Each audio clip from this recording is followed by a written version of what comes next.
Welcome to the Gould-Fish Pod. I am Matt Gould. And I'm Ryan Fish. And we're going to jump right into things today. Fish, disc golf, how did you do? I did pretty good this week. I actually shot a personal best, but no hole-in-ones, though. No hole-in-ones to report. We'll take a personal best, though. That's not a bad consolation prize. No, not at all. I'll take that any day of the week. I haven't shot a PB in what feels like years. It's probably last year at some point, but it feels like years. Well, it's one of those things where maybe I just played so bad at this course that I just I needed it.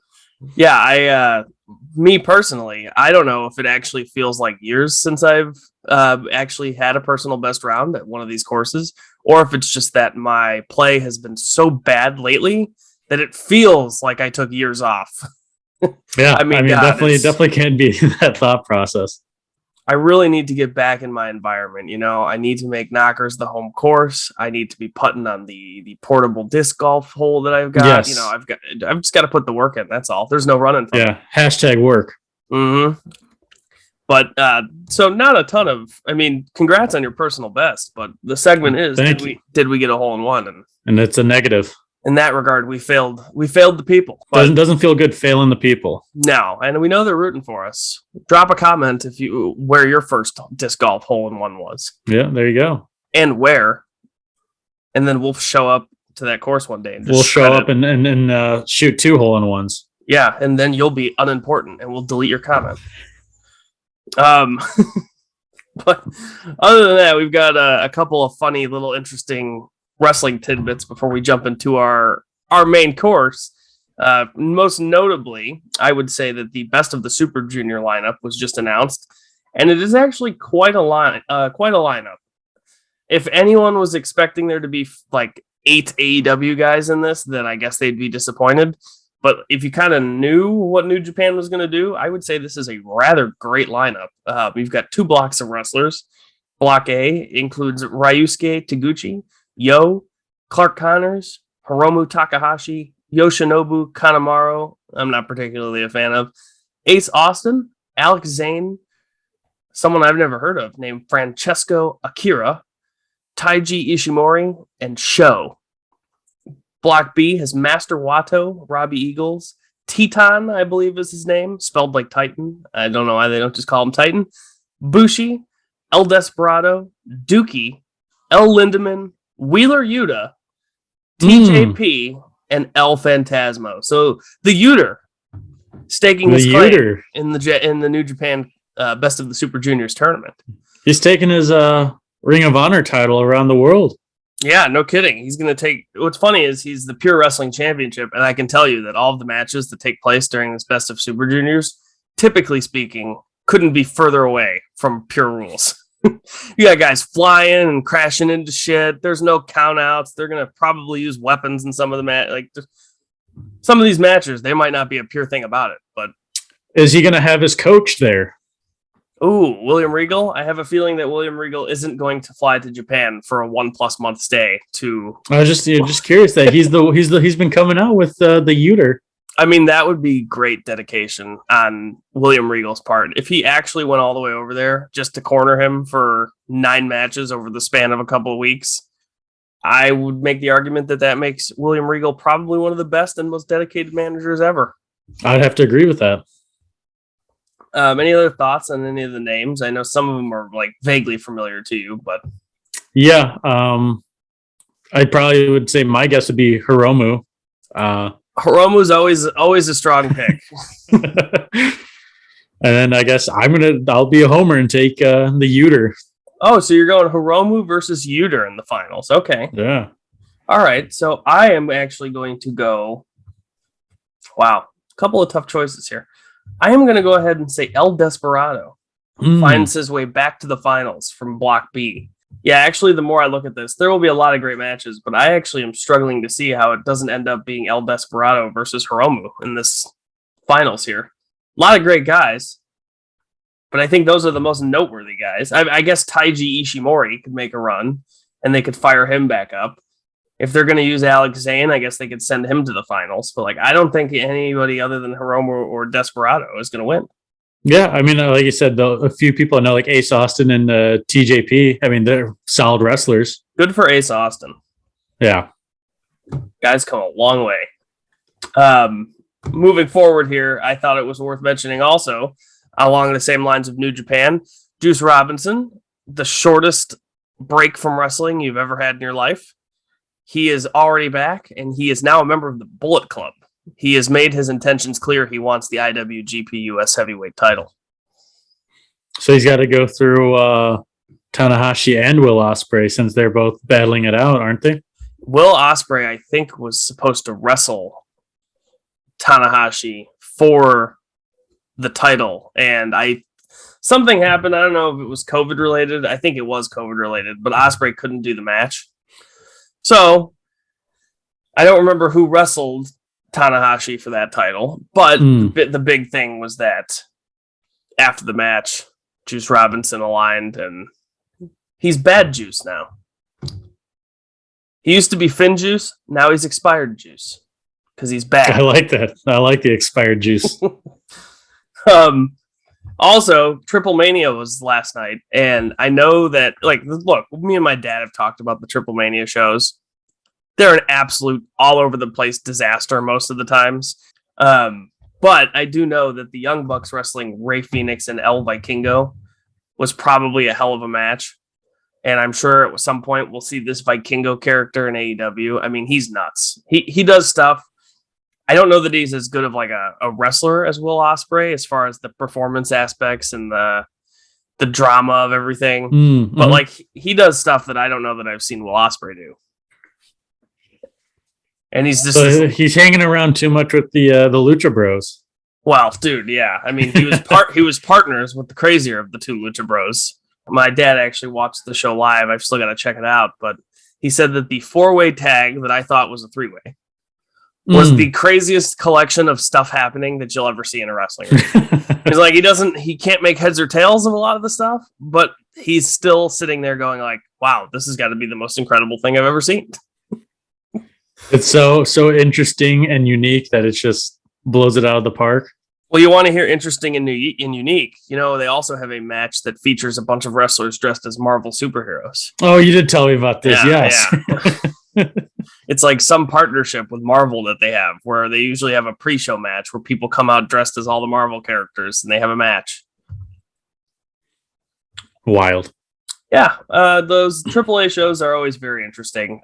Speaking of Lucha Brothers, though, Pentagon, I think it was during the mixed tag match or something, but Sammy Guevara and Ty Conti won the mixed gender tag team titles for AAA, even though I'm pretty sure Sammy couldn't even wrestle last night.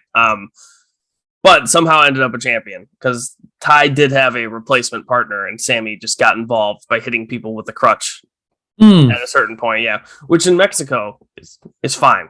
Fair game. Yeah. But Pentagon gave Ty Conti the most brutal looking super kick ever. And I mean, I know he didn't actually kill her, but it was done so well. It looks like he's taken her head clean off. The super kick always comes back to bite you. So definitely some AAA matches worth checking out, which I will probably be doing later tonight if I can finish this in time. I was gonna say, was Andrade in the presence of Andrade was there. I forget what match he did. He was in some 3-way, I believe. Okay. A mixed gender 3-way, I'm pretty sure. 2 men and a woman versus 2 men and a woman. I'm going to watch it because I'm curious to see how Andrade does. But I just like how they seem to give titles to the AEW so they can bring it out on AEW. Yeah, I think it is hilarious that they just kind of do whatever the hell they want with their titles. I mean, I respect them for it, but yeah, it's an interesting tactic. Kenny was supposed to drop the title to somebody over there. It was Andrade, I thought. No, after that. Okay. They had decided not to do that. And then a little bit later, I think he was going to lose it to El Vikingo because El Vikingo was the guy who won the vacated title match.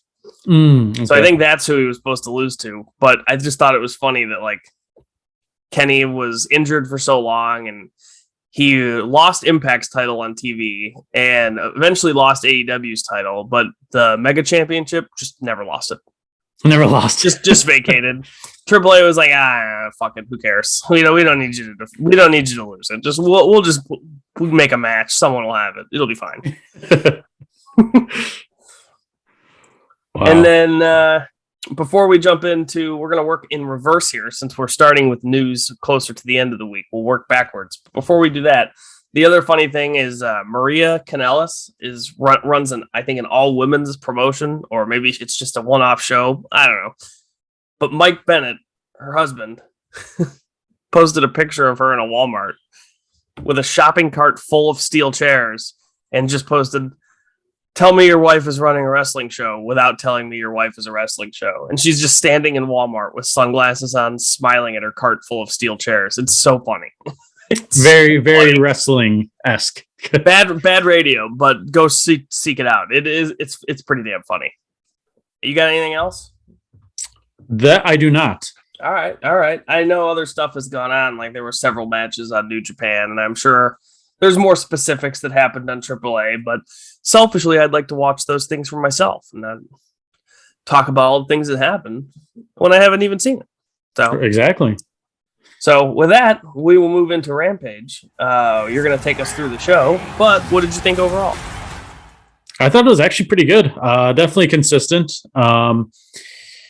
Definitely the open and the ending were pretty important matches. I thought like they were just like very well executed. The middle, not terrible. I mean, it was definitely solid. It definitely wasn't as confusing as probably like Dynamite would be, but I thought it was overall very solid. Hour long. It's my favorite. So we didn't get that usual confusion, but it was okay. Still good. Even though we got our good opening and our good closing. We did not get the confusion in the middle. But yes.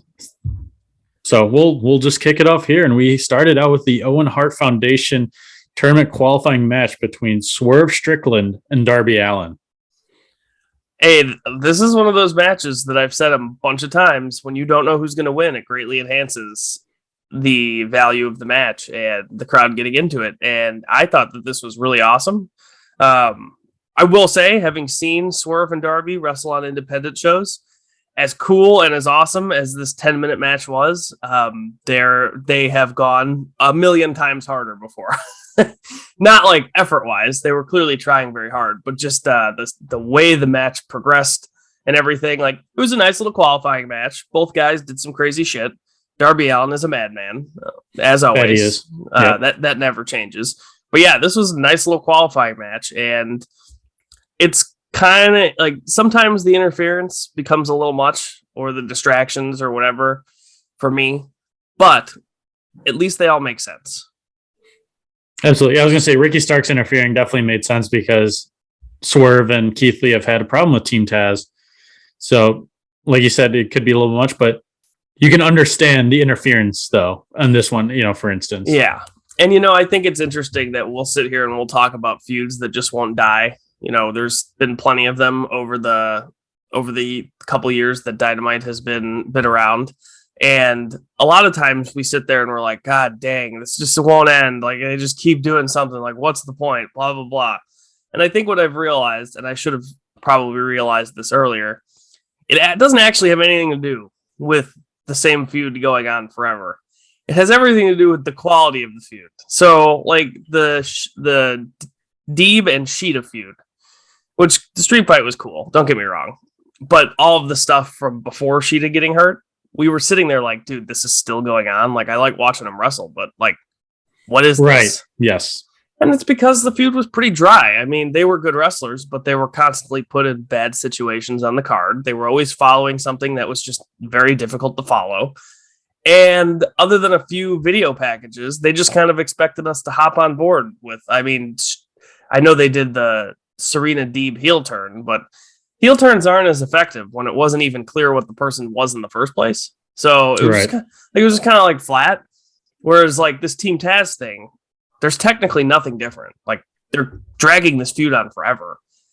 Bad guys have won, good guys have won. They're still wrestling. Like, but I am so much more invested in Keith Lee and Swerve Strickland and Team Taz than in some of these other endless feuds. That like, I'm totally okay with them still going on and doing something.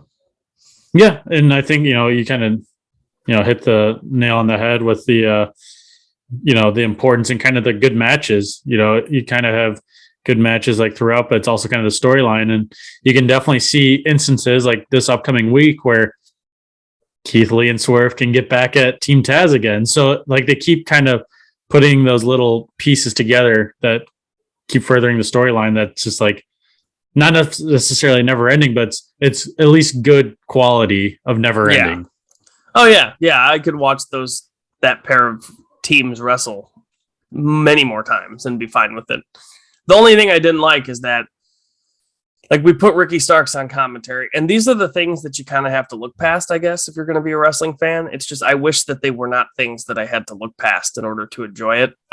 Like, Swerve doesn't need to be just getting, like, briefly distracted, and that's the reason that he loses. Like, dude, Tony, you know that this man, Ricky Starks and Taz, have been doing nothing but interfering with these people. We couldn't have used any other commentators for just the one match. Like, we couldn't have had them like in a or closet. Hobbs go down there. Yeah, or instead Hobbs of Ricky. go down. Yeah, I mean, it just makes it look dumb. It's like because inevitably, like 2 weeks ago, or maybe it was even last week, there was the match where it was everyone's banned from ringside or whatever. Yes, and it's like with Jericho and Eddie and all them. Yeah. And it's like, dude, it took you that long to figure it out. Like, why haven't these guys had everybody banned from ringside match? Everybody's at ringside for every single one of their matches. Like, that's the kind of stuff that'll always get to me. I hope one day I just get over it. But like Tony Khan, you're literally inviting them to interfere. You're setting him up at a booth that is 100 feet away from the action going on in the ring. He can very easily get down that ramp and cause some shit. And like, it's cool that Sting got his spot, but like, what do you think in even letting him do commentary for that match? Right. No, I agree. But it was good. The distraction stuff is a little like, eh. Yeah. And we had Darby winning the match. And the thing is, when we talked about, really quickly about not knowing who's going to win, you could definitely have the argument for both people winning. Oh yeah. I was surprised that they were even making this match because it meant somebody was going to need to lose. And not that Darby's been like losing all the time, but like he doesn't have the shine that he had when he was a main player when CM Punk was coming back. Like he's kind of just had other side stuff to do. It hasn't been top of the card type stuff. So like I didn't think they were going to beat him, and they didn't. But Swerve has also been on a roll, and he's newer. And you'd think that like, oh, throw Swerve in the tournament, let him have some good matches. And it's fine that they're going to go the direction of Team Taz. But yeah, you're right. There was very strong cases for why both people should have won, and also strong cases why neither should have lost. And so right. I know why they did the finish they did, because they didn't want Swerve to just lose. But also, it was a pretty weak distraction, and he lost anyway. So I don't know how much that helps him. So yeah, we'll have to see what they come up with next week. But going after that, we had Santana Ortiz actually just come out, start attacking Jericho for Jericho throwing the fireball at Eddie. Yeah, they did. that caught me so off guard. It was just like, I thought we were going to go to commercial, and like out of nowhere, there's these guys beating the hell out of Jericho. Get out of Jericho. Interesting. But yeah, that was kind of funny. Oh yeah, I was very caught off guard by it. I enjoyed it. Nice little beat down. Yeah, and then after that we had the 6-person tag. So you had the baddies as Jade Cargill. We had Sean Spears cut a promo too, hinting about the. Did we? Oh, yes, okay. I thought that was after this match, but notes wrong. It's listed before in these notes. I don't know. Either way, he just dropped some hints about who it's going to be, and I'm pretty sure it's going to be this guy W. Morrissey, the former Big Cass in WWE. Oh yes, mm-hmm. Yeah, I think that's who it's going to be. Oh, also, I would hate to mention or go forward without mentioning this, but Chris Jericho did award himself the Sports Entertainer of the Week award. Oh, yeah, that was. Can't believe that didn't happen the first week that it was introduced, but hey. He got there. Yeah, I mean that was that was interesting. I always like that little segment of the Sports Entertainer of the Week. And last week was QT Marshall? Yeah, QT Marshall, the big winner last week. That guy knows how to entertain. Yeah, and then so then we had the baddies. Yes. Jade Cargill, Kiera Hogan, Red Velvet versus Willow Nightingale, Sky Blue, and Trish Adora in the trios match. Would you be surprised, people, if you haven't seen the Rampage show and you're kind of just finding out, trying to listen to us, see what's good, see what's bad? Would you be shocked if I told you that the baddies did in fact win this match quite handily? And this is where I'm going to say this was exact booking that needed to happen. Yeah. It was literally get the baddies, just beat the hell out of some people and move on. Like, this is the exact booking that, like, kind of we've been asking for, is like literally just go out and dominate. There will be people that are going to be upset that the women only got 2 minutes and 45 seconds on the show. That's how long the match was. But as I said last week, it is not about how much time you are given. If two men are given a 30-minute match and it sucks, and they sucked for 30 straight minutes, the fact that they got 30 minutes doesn't do shit for them. All it means is that a quarter or one half of the show that they're on, depending on whether it's Dynamite or Rampage, was bad. And there would be no excuses made for it. They wouldn't be, oh, wow, they got 30 minutes. Like, if it sucks, unfortunately. But in this match with the baddies, they didn't ask anybody to do anything overly convoluted. Everybody did stuff that they were capable of.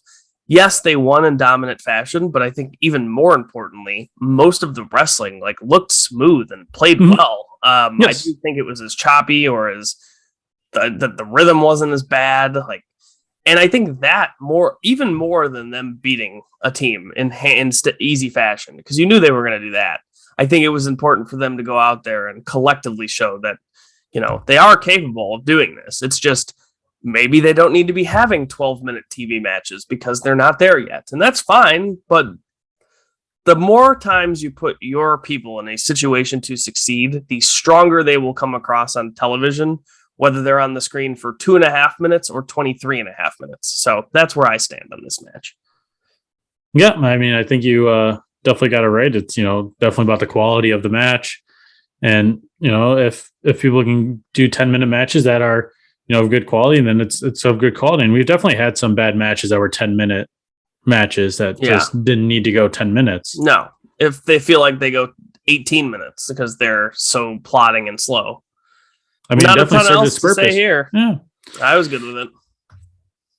And then after that, we had backstage with Tony Schiavone, where he had Darby Allin and Swerve, where Darby offered to just go back and wrestle. Yeah. I thought that was pretty good. Like, we'll go. Good. Yeah, we can go again. You want 5 more minutes? Yeah. And then Swerve, they're still friends and, said good luck in the tournament. And he's got bigger fish to fry with Team Taz. Yeah. And what's funny is if Swerve had agreed to the 5 more minutes, they certainly would not have let them go back out there. However, no, they wouldn't have. Ricky Starks wants to do commentary for all of his rivals' matches. Yeah, sure, go ahead. That's fine. Yeah, absolutely. Yeah, you have 2 members of Team Taz and Taz himself, so it's yeah. yeah, send them back out there. I'm sure that won't lead to any unfortunate scenarios, having 2 members of a heel faction on the commentary booth. Well, and then I was gonna say, Jericho's another heel, so you have. I'm surprised Excalibur hasn't been injured yet. They got to have one good guy, I guess. But, kind of speaking of Keith Lee, he was up next with Colton Gunn of the Gun Club. Yeah, not a whole lot. I mean, it felt like almost the entire match. I think over half the match took place during the commercial. And of what I saw not in commercial, I like Colton Gunn. I like the Ass Boys. I will say, though, this whole, I don't know if they're just doing this to be like a gimmick or what, but I'm pretty sure every member of the Ass Boys, including their father, Billy, I think as of 4 weeks ago, or maybe 8 weeks ago, they were undefeated as a tag team, undefeated in trios, and all of them are undefeated in singles too. I don't know what statistics they're pulling from, but those idiots again had to point out that Colton Gunn has not lost. Yes, he fucking has. I get it. There are different divisions, and your tag team results should not impact your singles. Maybe he hasn't lost in the month of February. Undefeated in the last 2 weeks, right? Which isn't even true because they lost. Undefeated between last Dynamite and now. I like it. Yeah, I like it. I mean, But they're they're undefeated like skewing every the other week. stats. Yeah. They're skewing their own stats. It's like almost silly at this point. Like, yeah. Okay, you lose a tag team match, you're not pinned. Okay, yeah. It shouldn't count on your singles record. Like if you're going for a title, right? Sure. But to say that they just haven't lost is wrong. Like they've all lost now. And I swear to God. Who are they paying off? I swear to God, if Austin Gunn wrestles and I have to hear about how another member of the Gun Club is still undefeated somehow, I'm turning the show off. I will not sit through that again. Lying to my face. But anyway, Keith Lee destroyed him with that jackhammer double overhead. I was gonna say double overhead. And the chops. Yeah, those. Colton tried them on him and it didn't work. That was quite funny. Yeah. But yeah, Keith Lee just still dominated. Still dominated. After that, we had the Hardys and the Undisputed Elite cut their promos of Jeff Hardy versus Bobby Fish next week in the Owen Hart tournament. Yeah, Hardy boys, good promos. Jeff, cool guy. Matt, very intense, I guess. Jeff seems ready, man. They said that Bobby Fish is going to eat a swanton bomb. So yeah, and something tells me Bobby Fish doesn't stand much of a chance in this one, unless he's going to have help of the Undisputed Elite. Yeah, and then I loved, which I'm sure he will, and they'll still somehow be thwarted, just because like they're not having Bobby Fish beat Jeff Hardy. They're just not. But I also thought it was hilarious that when the Undisputed Elite were doing their thing, you had Nick Jackson doing like the obnoxious Jeff Hardy dance. Like they're just so annoying, and the Bucks got their groove back. They kicked out of their funk. They got a 2 count. They did. Yeah, that they did. And then after that, we went to Danhausen making his way to the ring, and then basically announcing them to send Hook. And Hook was sent. Send him, they did. Yeah, that was an interesting little segment. But I was disappointed that it went the way that it did, just because they have built this for so long, and then all of a sudden, like it's Tony Nese and Mark Sterling that ruin it all. Like, my God. There's their confusion. If a name brand heel, so to speak, were to have come out and interrupt that, like somebody of any kind of note would have come out and done that, I think it would have been more effective, because then people could get excited about Hook wrestling against somebody down the line that is of greater stature than QT Marshall. No disrespect to the guy. But instead, we got Tony Nese, and it'll probably be the same thing. And like Tony Nese probably isn't beating Hook. At least we'll know if Tony Khan still has sanity, if as long as Hook does beat Tony Nese. But I was just that was a little flat. But everything, they barely said any words, and everything up until Tony Nese interfering and hitting them was absolutely great. Like it was so subtle and simple, and it didn't last very long. But like the look on Danhausen's face when Hook actually came out, like Danhausen comes out all confident, like he's challenged him to this face-off. He's been trying to get his intent. Like this is what he's wanted. And then as soon as Hook actually comes down and gets in the ring and he sees that he's in gear and he's taped up, Danhausen's face is just like so worried. Like, dude, what did you think was going to happen? And then you made this happen. You literally, this is your brainchild right here. You've made this thing happen, and now you're surprised. Like, come on, Danhausen. But Hook does end up saving Danhausen from Tony Nese before ultimately snubbing him on that handshake, which I don't know. How do you feel? You're the Team Taz guy. How do you feel about Hook and this Danhausen? Hook's just gotta put him away. Yeah, he's gotta put him down. Hook is on to bigger and better things in AEW. But I did think what was funny was the crowd chanting Hookhausen. Oh yeah, that was great. That was awesome. But I can see down the line them tagging, but then obviously Hook, just like after they win, just beat the hell out of Danhausen. Yeah, or Hook doesn't tag Danhausen in at all and just does all the work and then leaves without actually celebrating with him. Yeah, that would work too. Then after that, we actually went backstage where Austin Gunn and Colton Gunn were talking about the records. Undefeated, once as always. And then the Acclaimed had to show up and kind of offer their services as well. I thought that Austin Gunn was very funny when Acclaim walked in. They were like, we're the best at trios, we're the best at tag team, we're the best in singles, and then the Acclaim walk into the frame, and we can rap. And Max so, yeah, I don't know about that. No, you can't. Anyway. I think then the funny part was not even offer them to like tag, they just offer them to scissor. Yeah. I think it was implied, But they said they had to go ask Daddy. And they're like, Daddy? And then they offered, I forget her name. I should probably remember it. Who's doing that backstage? I got to get... Was it Lexi Nair this time? Yes. Okay. Lexi. And I think Anthony Bowen's asked to scissor, and she said no. I missed that part. You'd have to go back. It's the very end. Yeah. He's like, scissor? And then she's like, no. Then we had a video package with Mercedes Martinez going to becoming the undisputed Ring of Honor Women's Champion as she faces Deonna Purrazzo next week. Yeah, that'll be good. I hope. I don't know. I guess it's always a toss-up, but it should be good. We actually threw it to Mark Henry after that for his little interview with Samoa Joe and Trent. Yeah. All right. Yeah. Samoa was good. Trent, it's almost like that's as serious as he can take anything, and it still doesn't even feel that serious to me. And then it was time for the main event. Yeah, it sure was. And the main event was good, Don't get me wrong, I like Trent as a wrestler. I'm all out on him as a character.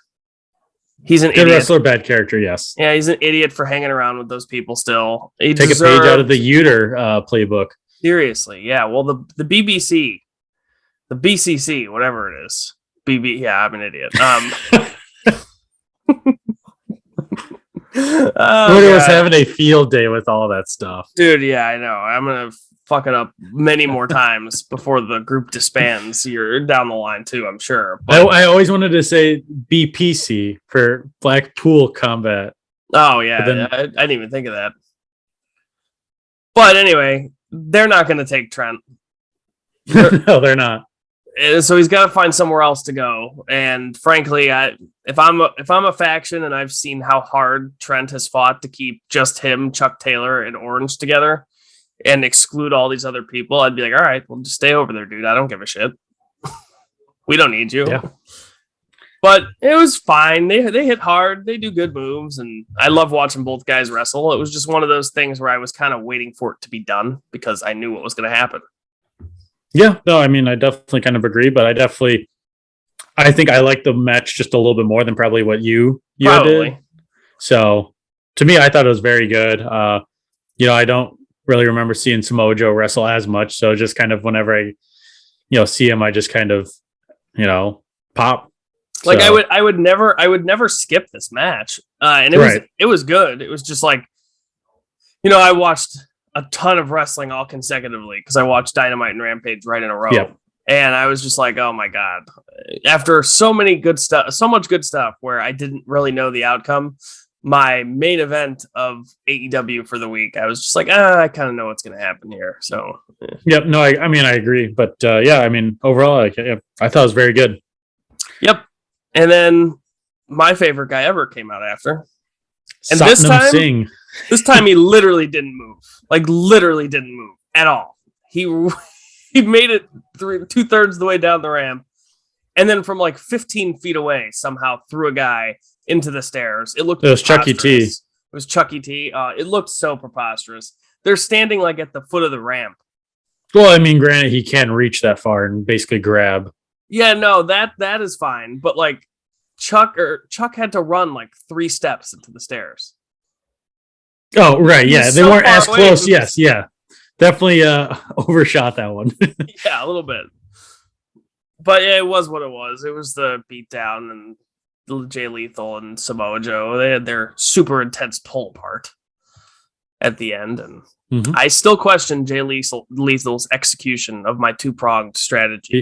He took the advice, just went a different direction. Yeah, same advice, wrong direction. What can you do? And that concluded Rampage for this week. Good show. Well, quick. I think that I say it's nice and an easy watch because, if there is something going on that you're not necessarily a fan of, it can't possibly go on that long because it's a 1 hour show. So it's a 1 hour show. You get through it and you get to the next thing, which is usually then something that you are interested in. They do a good job of balancing it, and nothing overstays its welcome. And all I can say is that Rampage should just be coined to Team Taz Friday nights. Hey, they are a staple. In 1997, when WCW and the NWO were really hot, Eric Bischoff's actual plan was to have the NWO decimate everybody on the WCW roster and create a second show that was just the NWO show. He wanted to have two brands that feuded, and no one gave a shit because everybody that was just a WCW wrestler had been beaten so many times that no one gave a shit about him anymore. So, but hey, if Team Taz gets its own show, we get a feud, Team Taz versus the world. I could get it behind that for sure. Yeah, but I mean, granted, like we are, fans of Team Taz, and I'm currently wearing my Team Taz shirt. Yeah, I mean, I just think that having staples on kind of, Friday night show where you can have Ricky Starks, talk and be himself and do all that is definitely a huge, ratings boost, and especially in my eyes.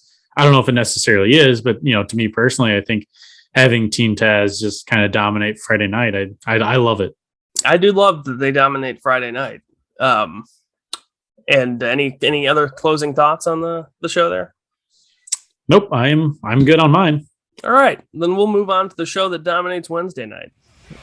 Dynamite opened up with an Owen Hart Foundation qualifying match, and it was Dax Harwood versus Cash Wheeler. Dax Harwood beat Cash Wheeler, and I absolutely loved this.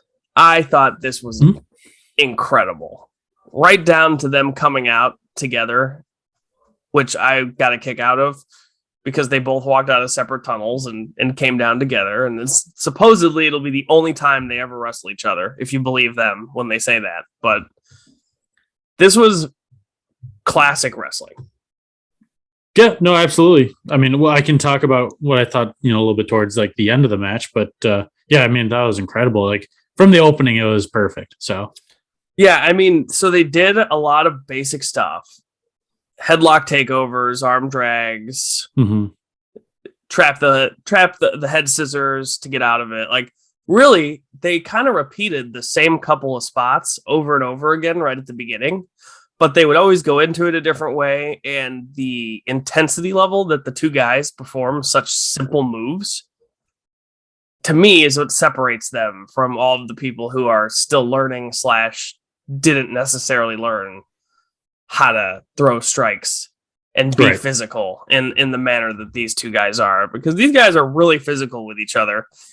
The excessive back and forth cradles and stuff, like the whole match, by the way, it was just Bret Hart and Owen Hart spots. So it was stuff that those two either did when they wrestled each other or wrestled other opponents. And they just incorporated as many of those things into their match as they could, which I'm sure a lot of 90s wrestling fans got an absolute kick out of, and I loved it too. But I mean, my God, these two did a bunch of really basic things. I think the craziest move was a pile driver, a power bomb, and a superplex. That was it. Usually you get 6 of those per pop. 6-man tag, each guy's got to get at least 2 of them, Yeah, absolutely. So the fact that they were able to carry such a classic wrestling match, I don't know. I loved it. It was so intense. The crowd was really into it. The crowd was so hot for this. I really loved it. And in the end, they were doing their cradles back and forth, and Dax Harwood rolled back over on Cash Wheeler and trapped him for the pinfall. And they sold the finish so well, with Cash sitting there like, oh, fuck, he got me. And then kind of just smiles and then crashes to the mat. Like, it was just very well done. Exactly what I expected to get from those guys, and my expectations were pretty high. Yeah, no, absolutely. It was definitely kind of one of those, you knew what you were going to get. It was going to be mat wrestling, and I enjoy watching mat wrestling. Yes, they were really good at they took the basics and turned it up to 1,000,000. But yeah, so what I kind of was going to allude to was that I thought it was going to be reverse. I thought that Cash was going to roll up Dax. I did too. And since he hadn't had necessarily a singles run, I think that they said it was his first singles match in AEW. And I know Dax kind of had a little singles run when Cash had his yeah, he did arm. a couple singles matches. So I figured that they were going to give Cash kind of a little, singles, just, push. Not like necessarily he was going to, ever leave FTR, but I figured that they'd give him, a couple more singles matches. Yeah. Just to kind of balance it out. But I also thought Cash was going to win just because I know that I think he's the younger one, and I figured Dax would be like, oh, no, I'm not putting you're not putting me over. Like, you're gonna win. Like, I just picture those two guys as arguing over which one's gonna win, and both are advocating for the other. Like, that's right. The impression. But I do understand where Dax won because he's had kind of the singles experience. Yeah, absolutely. And hey, he caught him in a cradle. That he did. They both did everything they could. It was just one guy was a hair better in one particular moment. It's funny that you brought hair up because CM Punk was calling Dax Baldy and Cash hair during a commentary. So hey, that's how he tells them apart, dude. That's how he knows which is which. But speaking of Punk, he ended up grabbing a mic and walking around the ring and cut a promo about he was questioning whether or not he could still do this, and he's now confident that he can still do this. He knows everybody likes Hangman Page, but he is determined to keep doing this until the wheels fall off. And we're going to get CM Punk, official CM Punk versus Hangman Page at Double or Nothing for the world title.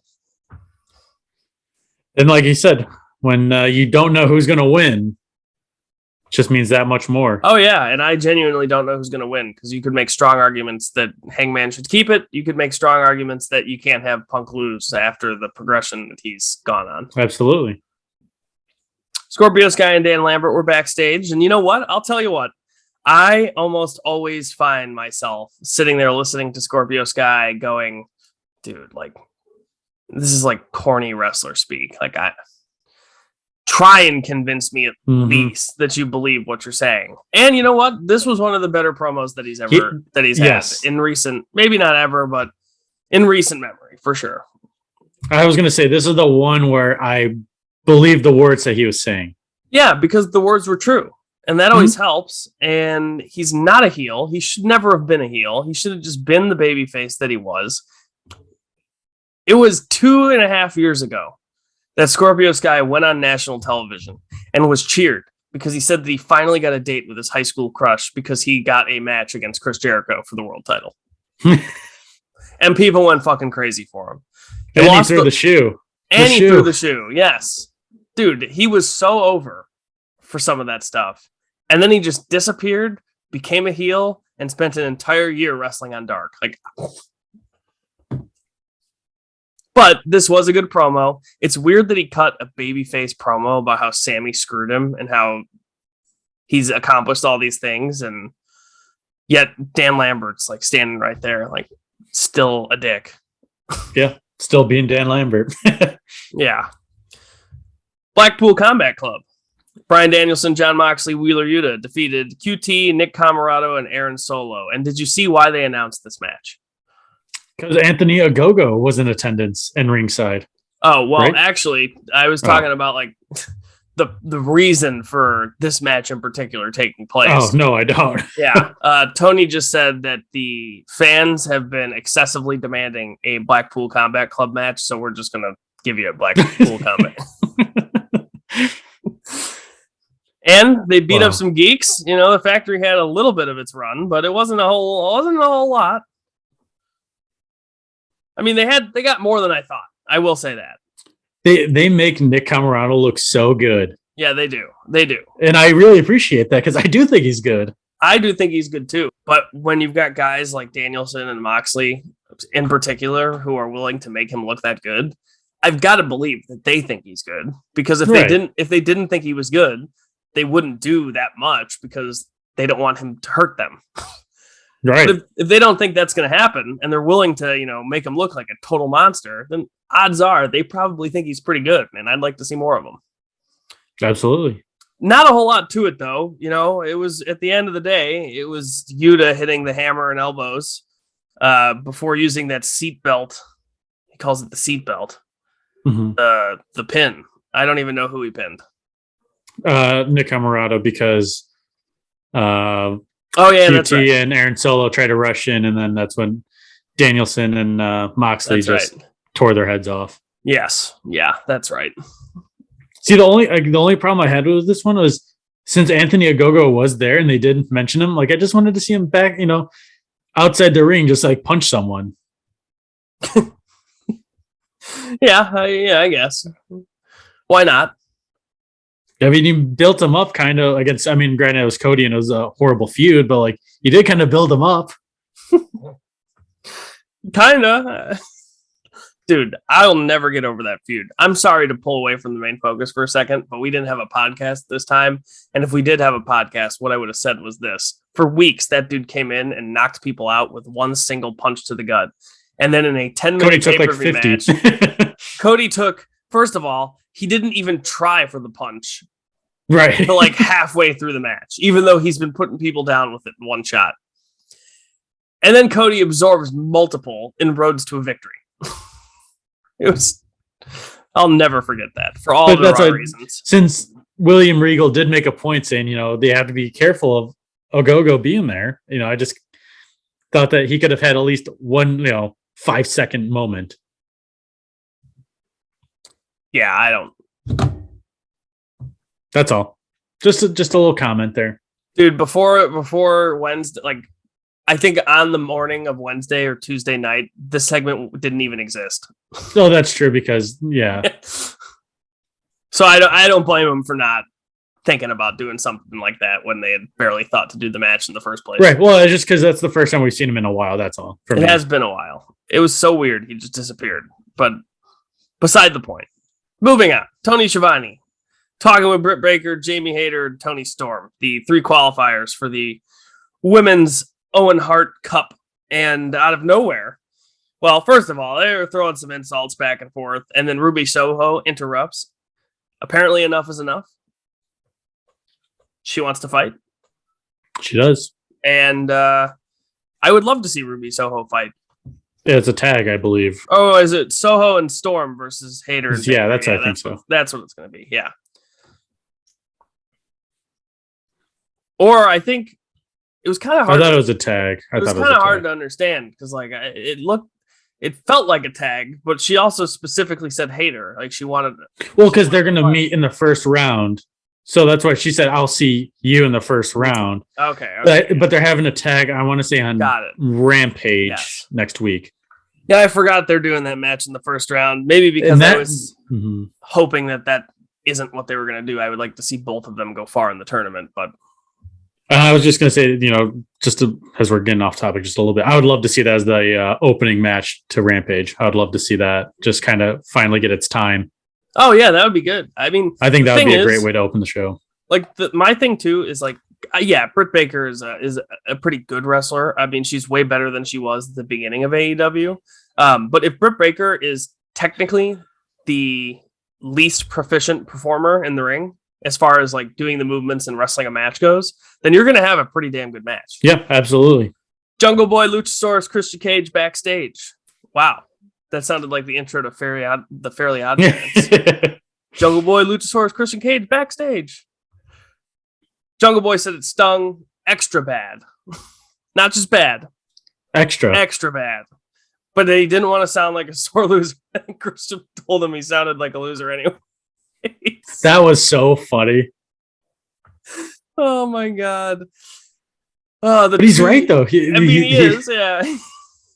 He's not wrong. I just think it's hilarious that Christian, we've been waiting like a year and a half for Christian to turn on the Jungle Boy and Luchasaurus, and now we're just getting around to him throwing subtle jabs at the Jungle Boy. They've been waiting for the turn for years. But just now initiating something.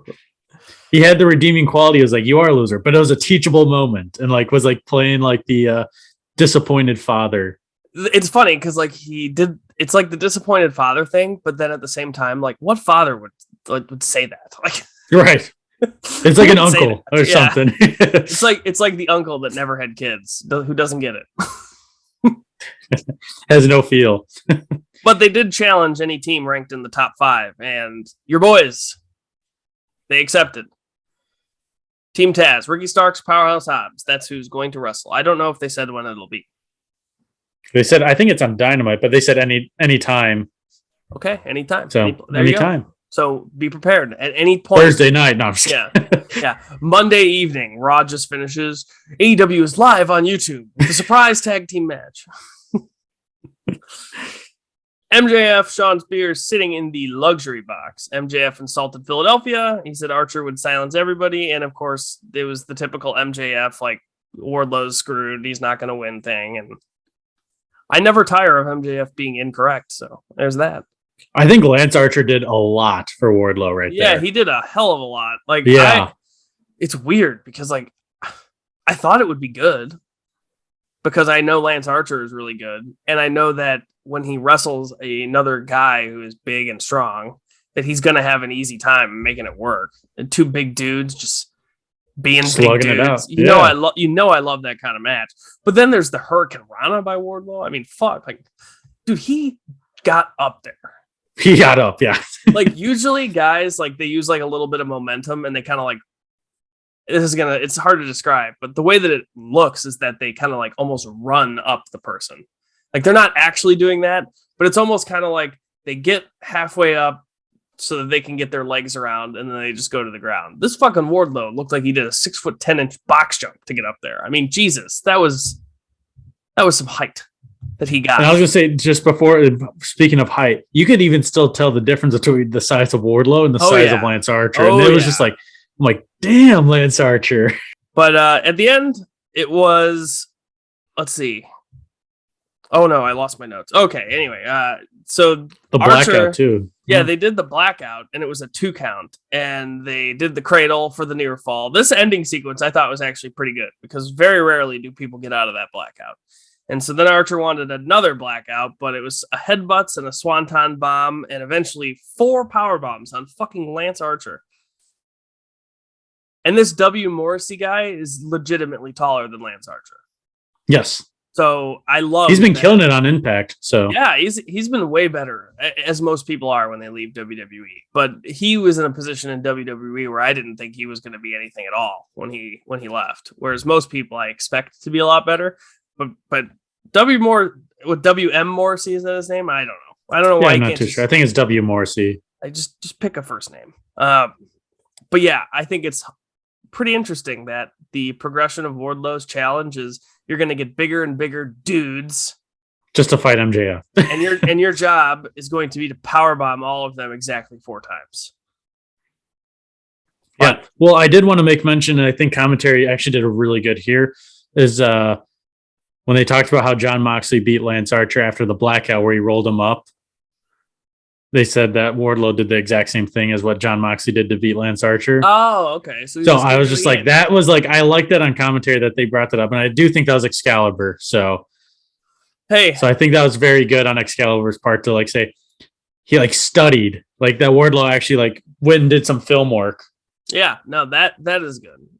I'm not going to discredit him pointing that out. Very, very useful information to have. But I will say that if you're a shooter, you keep shooting. Eventually it goes in. The masked man. Jericho Appreciation Society, sit down. Eddie Kingston, Santana, and Ortiz. Angelo Parker let everybody know that there would be fines and suspensions if there was any physicality. And Kingston was all irritated about the sports entertainment crap. He wants a fight. He doesn't care what the odds are. And Jericho dared Kingston to get himself kicked out of the company. But Kingston said that Jericho said that he's putting a hit on Kingston. And Kingston clearly didn't think that Jericho knew exactly what he was saying that he was about to do. And I'm pretty sure that Jericho also said later on that he was putting a hit on Santana, and like, oh, it was after on Rampage when he said all that, and he's wrestling Santana himself. Like, one does not put a hit on somebody and then go do it yourself. That's not how a hit works. So I'm on Eddie's side. Jericho clearly has no fucking clue what putting a hit on somebody is, and we'll see how that goes. Doesn't think Jericho's that guy. Guess not. And I don't think he is either. But any other thoughts on that segment there? I mean, it was what it was. A little, yeah, I was gonna say I thought like the promo itself was a little all over the place, but it ended all right. Yeah, I mean, it was. I don't want to say that it was flat because both guys were too good for it to be flat, but this feud feels like it's been going. Technically, this feud has been going on since the last pay-per-view, since before the last pay-per-view, because that was when Jericho and Kingston started their charade. And technically, it was going on even before that because Santana and Ortiz, while in the inner circle, left. Yeah. They were all pissed at Jericho and they left. And so it feels like it's gone on forever and they've done everything that you need to do. Like, do we need to see any more heel finishes where the heels win? Eddie technically already beat Jericho one-on-one.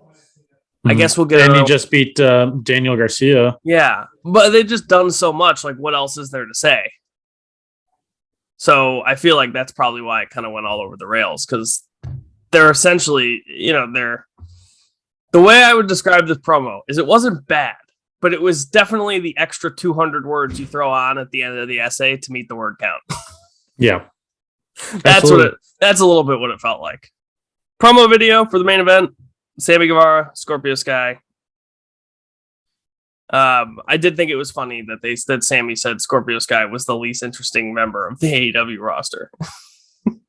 Because during a lot of the heel run, his 402-day unbeaten streak that I didn't see a fucking day of was irrelevant.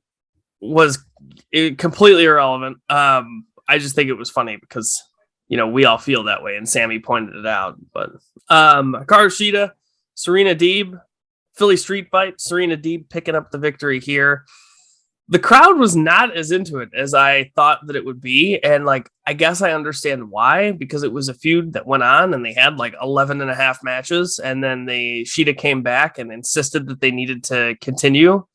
And now they're having a Philly Street. So I get that the feud maybe leads people to not be into it, but usually people go crazy for street fights and people go crazy for I was weapons. into it. I liked it. I thought it was good. I just couldn't believe that it was so quiet. And there was, some of the shots, though, so brutal. Did you see Serena Deeb's face? It was crushed. Oh, my God. I don't know how she did. How did she not have a broken orbital bone? Yeah, no, they hit the hell out of each other. Dude, her whole face. Dude, it was an errant kendo stick shot. She literally could barely open her eye. Yeah, her side of the face was just ballooned up. Oh God! There was powder, and they were attacking Sheeta. Or she was attacking Sheeta's knee. Sheeta ended up coming back and hit an avalanche Falcon Arrow. Lots of cool moves. More kendo sticks. A choke with a kendo stick. Deeb jackknifed out of it for 2, and then poked Sheeta in the eye and hit the detox on the chair, and then a Serenity Lock, and repeatedly drove Sheeta's knee onto a chair before making her tap to a Texas Cloverleaf, I think it was. I didn't write it down. She tapped. That's all I have. She did tap, yes. Okay, yeah. I was surprised that Serena Deeb won. I was too. I thought this was going to be a huge win for Sheeta. Well, you know what that means. It means that the feud is not over. Round 13. What it means is that they're both going to have qualifying matches next week and end up wrestling again in the tournament. And then everyone's going to wonder why the crowd isn't into it again because they've wrestled 7 times. See, I get all that, but the video packages leading up to this, I thought was great. I thought, I just don't understand how people I understand to an extent, but I'm I thought this match was bigger than what the crowd made it like. Oh yeah. Yeah, no, the crowd was dead to a point where it was disrespectful to what was going on. Absolutely. Yeah. But I will say, I put the highest priority on wanting to see really good wrestling matches.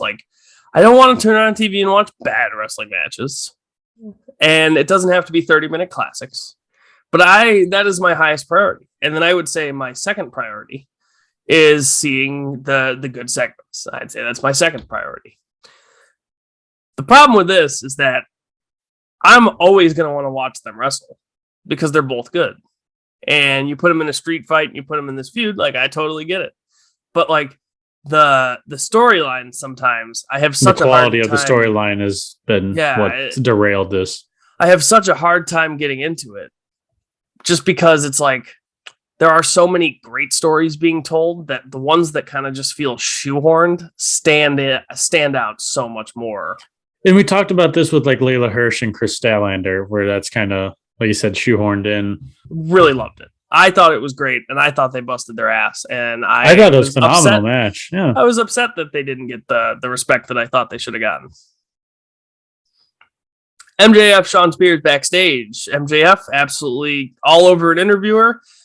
Said he had a plan for Wardlow. Someone offered him 6 figures for one match. Someone smarter, stronger, and taller than Wardlow, because you can't teach that. And teased that it was an Impact wrestler, and it's probably going to be W. Morrissey. That's the gist of the segment, which we kind of have already gone over. It was just This was MJF being a dick to an interviewer while announcing it. Yep. Lights went out, and an incapacitated Fuego del Sol pops up on stage. The House of Black was going to unmask him, but Alex Abrahantes interrupted. Said they've been trying to bait House of Black into a fight, which I don't understand why you would need to bait them into a fight. They seem pretty willing. I don't know what trickery you need to play on the House of Black to get them to wrestle you. Fuck, Fuego del Sol, all he did was ask, and they gave him a match. Like, and stopped asking and still got a match. Yeah. And then moved on, and the House of Black was like, no, you think you can just move on? Not going to happen. Sorry. Penta Oscuro and Pac made their entrances. Abrahantes followed him out, meaning that the man in the ring, not Alex Abrahantes after all, huh? Nope. Ended up being Ray Phoenix, who attacked the House of Black with Penta's shovel and destroyed Buddy Murphy with the double foot stomp. And then all 3 of the Death Triangle members did a dive. So I guess we're getting another one of those matches. I think this feud was supposed to go somewhere else, and then Ray Phoenix got hurt, and the feud wasn't able to go where they wanted it to go. And so my guess is that now they will go in that direction. Right, and I think Eric Redbeard definitely served its purpose and helped a lot, like keep it moving as well. Yep, good stopgap for sure. This is when they announced Darby Allin versus Swerve Strickland, which we've already talked about. Swerve said that they weren't friends and they'd beat Darby. Well, he didn't. So better luck next time, Mr. Swerve. And then we had a 10-man tag team match with the Young Bucks, Red Dragon, and Adam Cole being cornered by Landon Butler.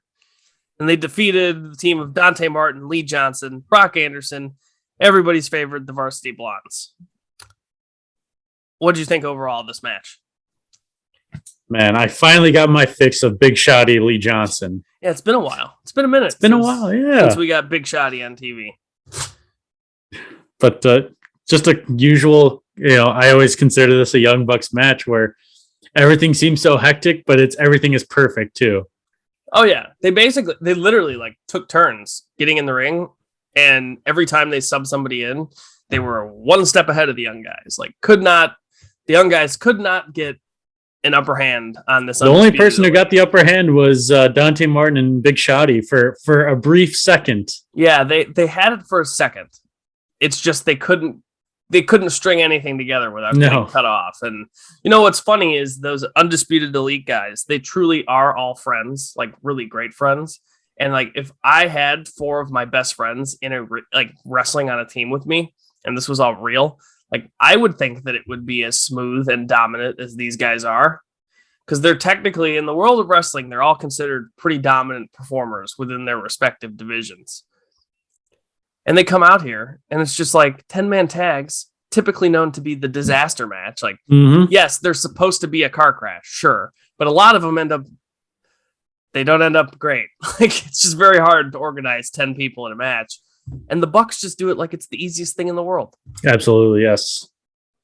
But back from commercial, Nick did his signature, like the stuff that he does on the hot tag, only it wasn't necessarily a hot tag because everyone was just kind of going crazy. It was a free-for-all. It was a free-for-all. And then they hit a 4-way BTE trigger. Poor Lee Johnson before Adam Cole lowered the boot. They did my man dirty. Thoughts and prayers to your man, Big Shotty. Next segment was the Fireball segment. Chris Jericho and their Appreciation Society, they beat down Kingston, Santana, and Ortiz, and then they just like threw a fireball at Eddie Kingston's face. Like, okay. But yeah, Jericho Appreciation Society playing with fire, literally.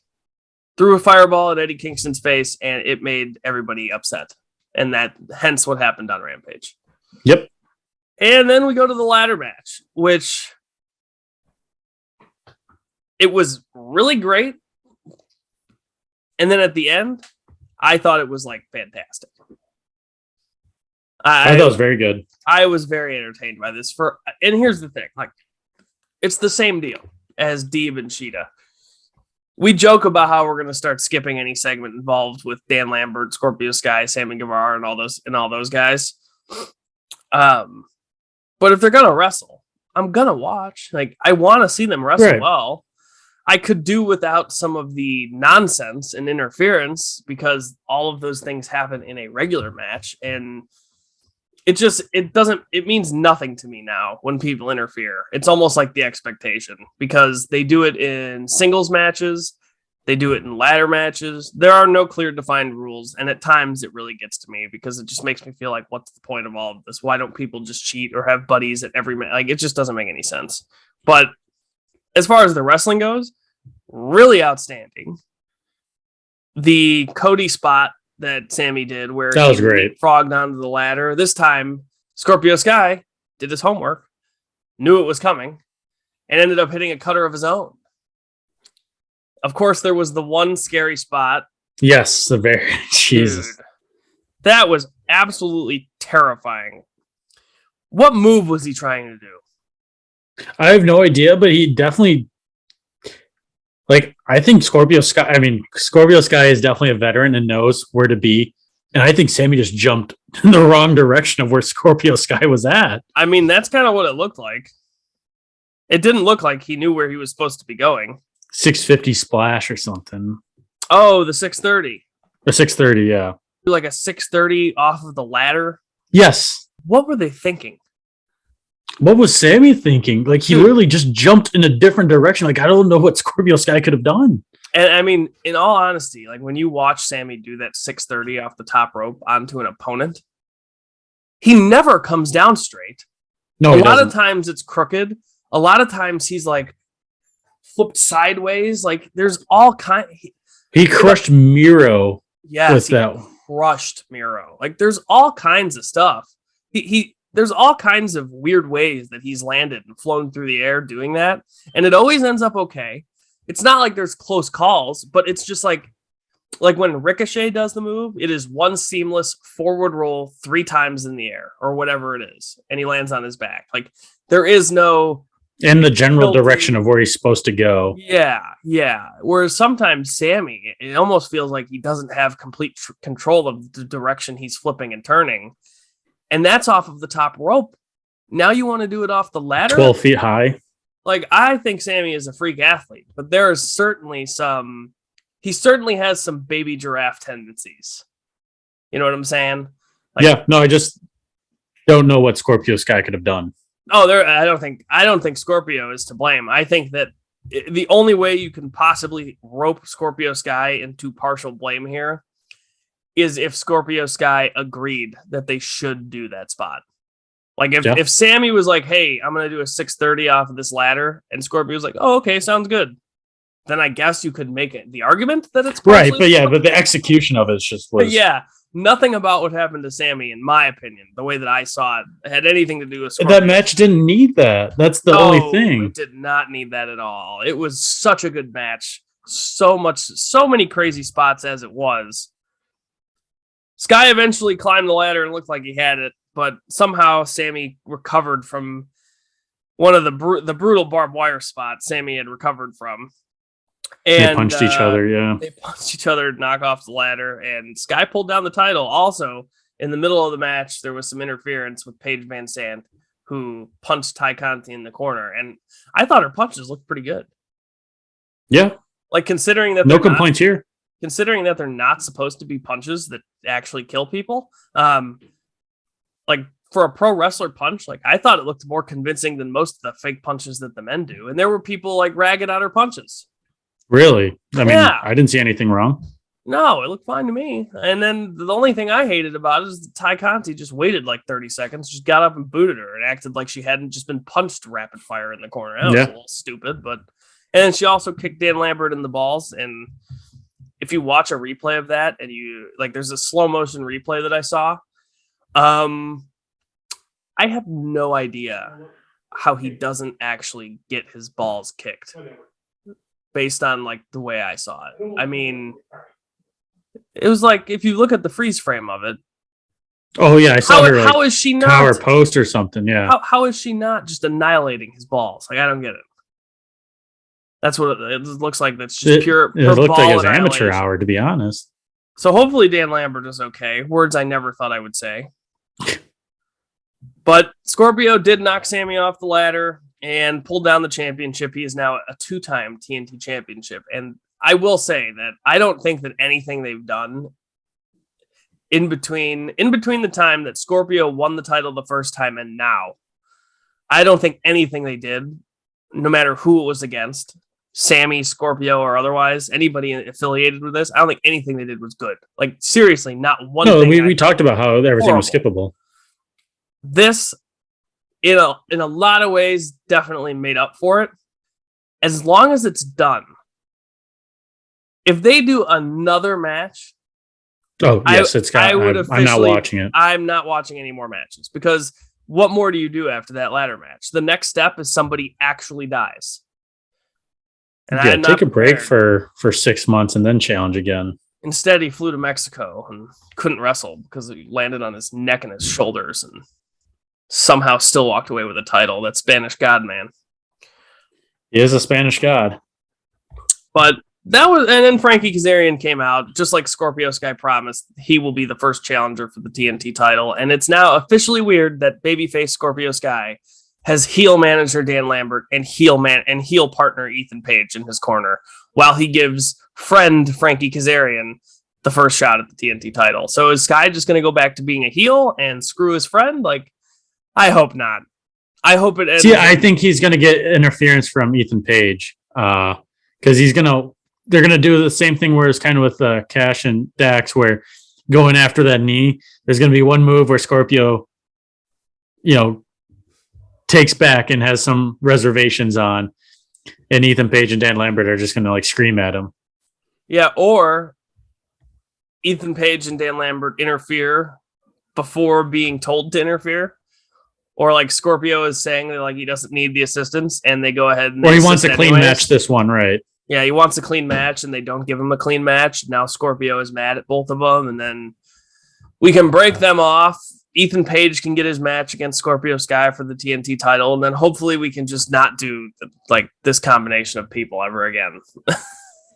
Everybody can go get new partners and try again. But that was the show. Overall, I thought the Dynamite show was great. I enjoyed it. I thought so too. I don't think there was a dull moment, so to speak. Some stuff where you were like, I don't understand why this is still going on, but it wasn't dull. Confusion. Yeah. But it was not dull. Not in the least. So I was a pretty big fan of this Dynamite show overall, and I like the Rampage show. Another solid week, and I've still got more wrestling to watch. So I'm a happy camper this Sunday morning that we're recording. Match of the week time. Do you want to go first, or should I? Yeah, I can go first. Okay, go first. And I think it's just because of some biased favorites. I'm still going to go with that 10-man tag match because the 10-man tag. Okay. Got to see kind of everyone in there, but Big Shotty. I finally got to see Big Shotty in action for a little bit. Okay, so that is certainly a little biased. It's wins by. I should have figured it would win by default. If Captain Sean Dean is beating a member of the Pinnacle or Big Shotty is on TV at all, I should just assume that those are going to be contenders for your match of the week, I guess. I have favorites and I play favorites. Okay, yeah, fair enough. Fair enough. I try not to. I have my favorites, but I like to be unbiased. And I will say, as much as I enjoyed that ladder match, my match of the week is Cash Wheeler and Dax Harwood. There you go. The reason being, it feels like a rarity at this point in American wrestling where I get two guys who are just going to have a great wrestling match. Nothing is going to be overly convoluted. I'm not going to worry about anybody dying at any point during the match. They're still going to hit each other hard. There's not going to be blatant interference or rules that don't make a lick of sense. It's this small little sliver of how perfect wrestling can be when it's done that way in a void of situations that I think are at the not the better end of American professional wrestling. So you give me that small little glimmer of hope, like you throw that match in New Japan ring and it's gangbusters. The crowd would have eaten it up just as much. And obviously this crowd appreciated it too, but it was a great match. But just the fact that you only get a match like that on TV every so often. Well, that's very true. Where you can reliably know you're not going to get weird interference or BS like that. That alone. I was going to say AEW's kind of had that for back-to-back weeks because they had CM Punk and Dustin Rhodes where it felt similar. Yep. So I do appreciate what you're saying. Anything else? One. Nope, I'm good on my end. Well, I got nothing else, so we can go ahead and wrap this. I am Matt Gould. And I'm Ryan Fish.